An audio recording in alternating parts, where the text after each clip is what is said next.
ఎందుకు విచారించాను? అదే సెక్రటరీ గారిని కలిసాము. కలిసి మా రిప్రజెంటేషన్స్ జరిగిన ఇన్సిడెంట్ ముందు జరిగింది, తర్వాత ఏమేమి జరిగింది కూడా నేబర్ డిపార్ట్మెంట్ కంప్లైంట్ చేసింది. ఆయన కూడా ఎక్కడ ఏం జరిగింది కూడా అడిగారు. దాంతో కూడా నేను చెప్పాను, మా దగ్గర ఉన్న ఎవిడెన్స్, మా దగ్గర ఉన్న నేను కూడా మొత్తం ₹1,00,000 సాధించాను. అలా మిమ్మల్ని అది తిట్టుతో కొట్టారు, అని వాళ్ళు కొట్టారు. అంటే ఏళ్ళతో అదే వివరణ ఇచ్చారు.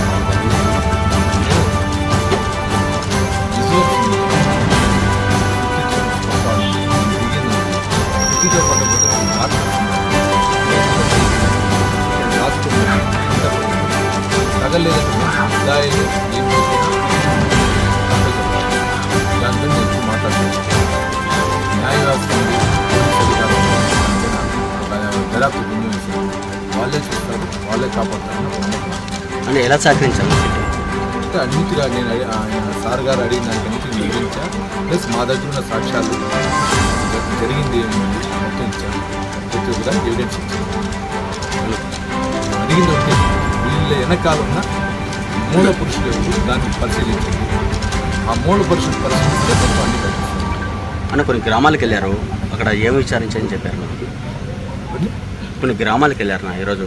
అంటే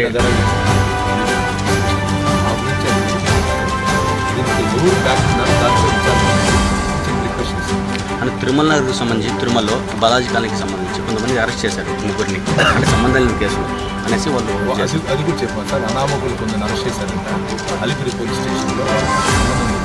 నలుగురు దాన్ని కూడా పరిశీలించండి. దానికి సంబంధించిన 2 గంటలు చేయలేదని ఎదురు వాటిని మాట్లాడుతున్నాను.